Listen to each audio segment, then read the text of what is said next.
Hello friends, today I'm going to discuss on the topic, I'm going to present on the topic of work conflict from the subject organization behavior. In an organization, there will be a work conflicts, and why does this work conflict arise? This work conflicts arises mainly because there would be differences in personality or clashes in emotional needs. Not only that, conflict arise when two groups or individual interacting in the same situation.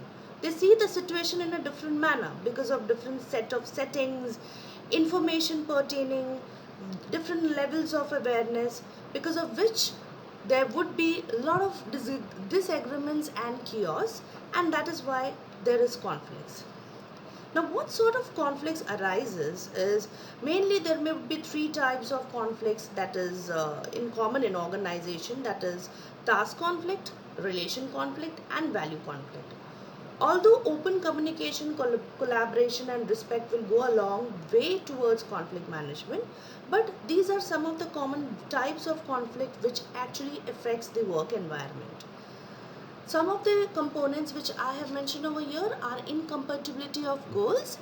That is when the goals doesn't match.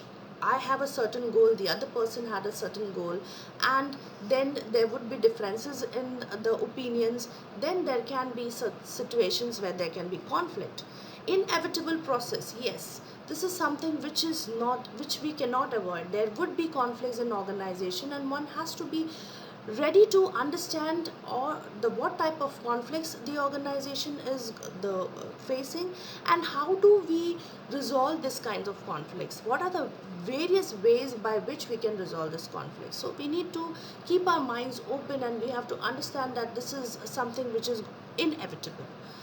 Then the next thing, it is different from competition. Some people they take competition in a healthier manner, which is good, but there are some people who don't understand the differences between competition and war, and then they fight amongst each other, trying to dominate each other. That is a time when this kind of conflicts arises. So there are various reasons because of which conflicts arises, and how do we resolve this conflicts, that is the most important thing which I've highlighted in this chapter. There are various ways and means to resolve the conflicts, and we are going to understand that in the next slides.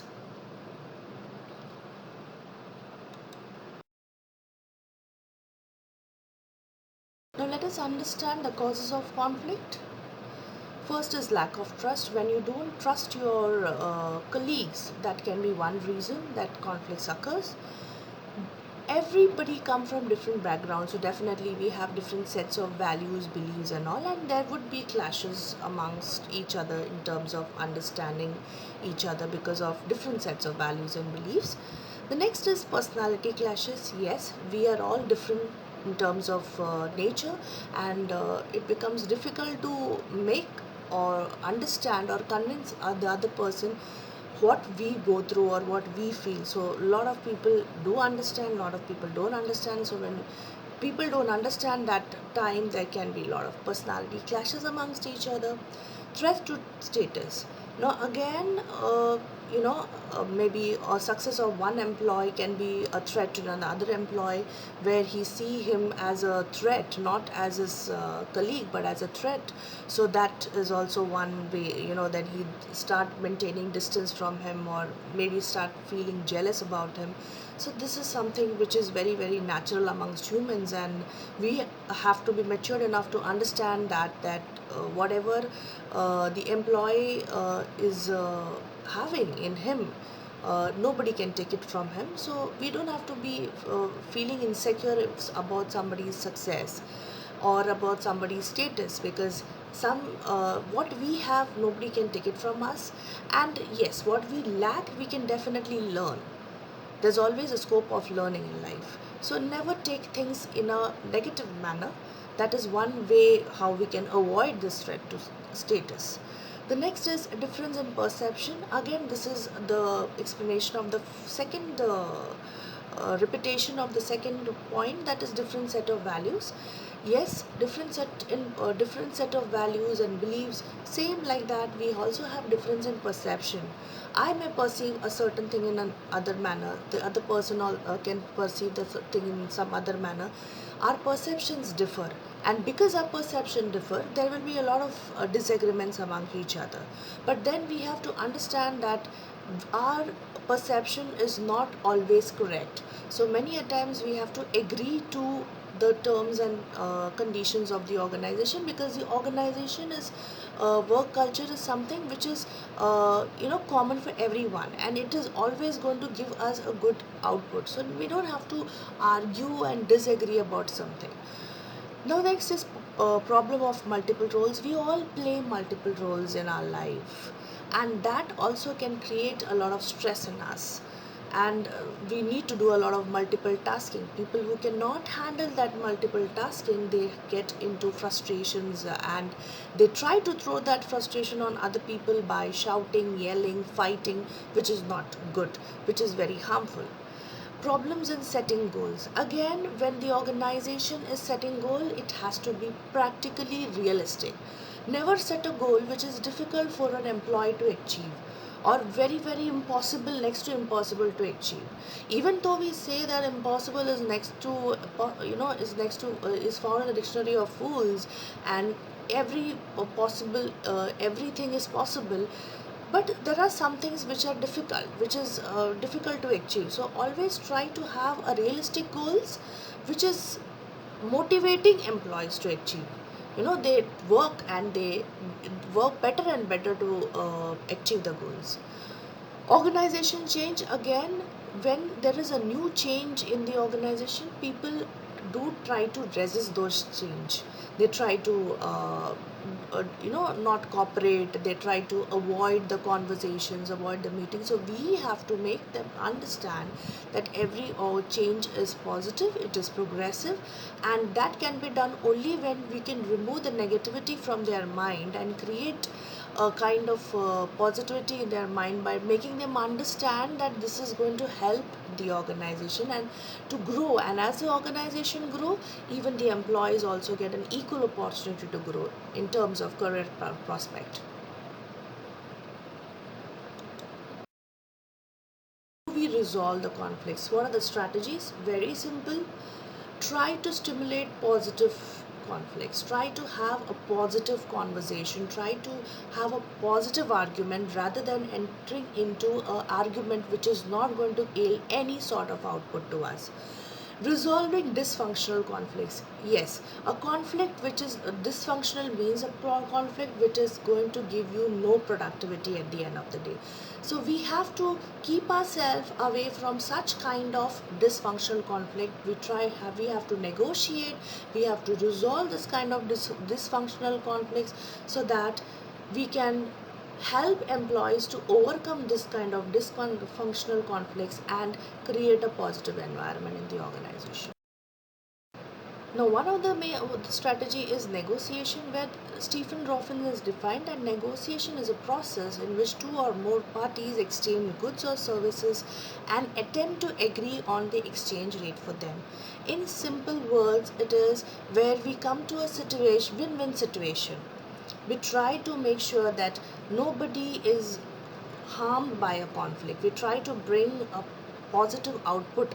We try to resolve dysfunctional conflict and try to bring a situation where things can be resolved and there is no harm done to any employees. So come to a negotiation situation where you win, I win, both of them have a win-win situation. That's very important.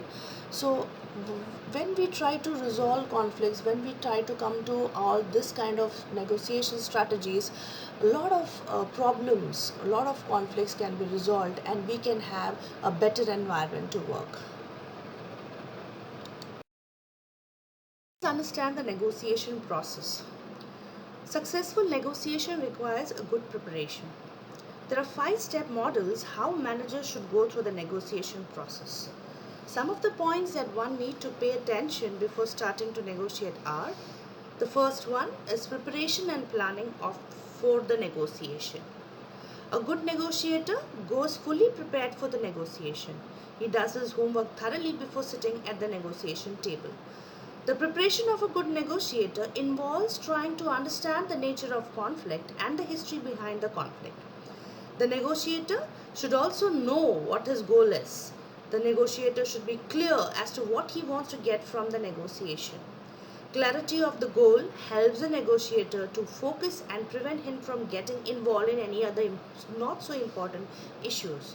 To ensure this, the negotiator must write down his goal and also list various outcomes that are acceptable to him, from the most desired outcome to the minimal acceptable outcome. The next step is defining the ground levels for the negotiator.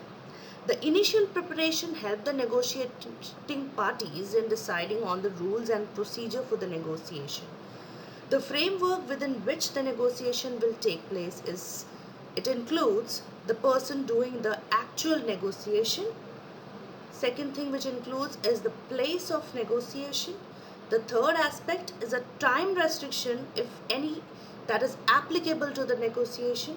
And the fourth aspect is the specific procedure which has to be followed if there is a deadlock. In this stage, the negotiation parties make their initial offers and demands. The third step is clarification and justification. After having made the initial offers in step 2, in the third step, the negotiating parties try to explain, clarify, and justify to each other their initial demand. Also, this stage seems to be a confrontation in nature if it is needed, not to be so. The negotiating party should use this stage as an opportunity to educate and inform each other about the reason for the initial offer and why a particular issue is important to them. Then, the next step is bargaining and problem solving. This is the stage in which the actual negotiation take place. Both the parties engage in bargaining, that is giving and taking, and trying to reach an agreement. Here, both the parties make demands and concessions.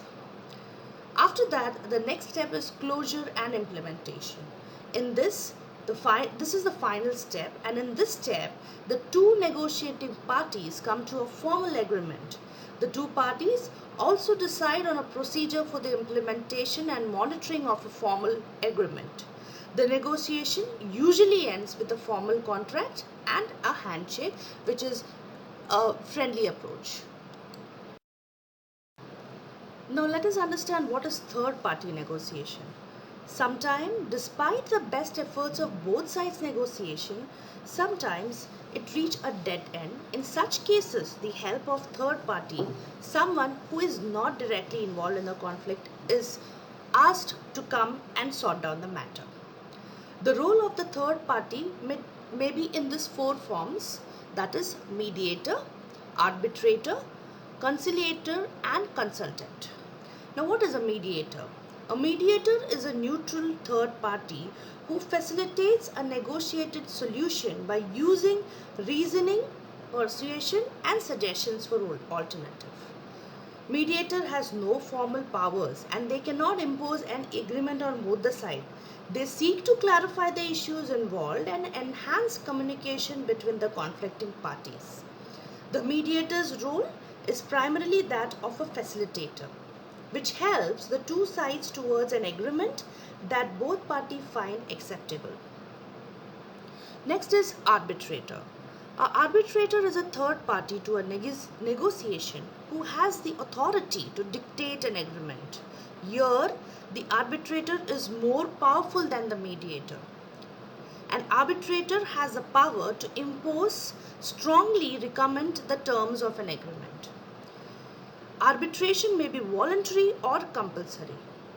In voluntary arbitration, the two conflicting parties request the arbitrator to settle the disputes. And in compulsory arbitration, the law appoints the arbitrator who forces the two conflicting parties to accept an agreement. Next is conciliator. A conciliator is a trusted third party who opens the bridges of communication between the negotiator and the opposing party. The conciliator, besides establishing communication channels between the two parties, also gathers information, interprets messages, and tries to persuade the two parties to come to an agreement. Then next is the consultant. The consultant is a third party who is knowledgeable and skilled in conflict management. He is also impartial and tries to help in problem solving through communication, and he analyzes the problems from various perspectives. The consultant does not merely try to settle the conflict between the two parties, but he also tries to improve the relation so that the conflicting parties can themselves reach to a mutual agreement. The consultant does not propose any solution but encourage the two conflicting parties to understand each other and work together towards a solution. The consultant's approach has a long term benefit. It improves the perception and attitudes of two conflicting parties toward each other.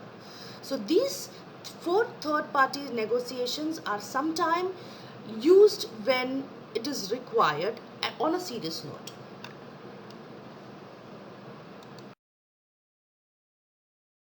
I hope the topic was crystal clear for you. If you have any doubt regarding the topic, please contact me at this email ID. Thank you for patient listening.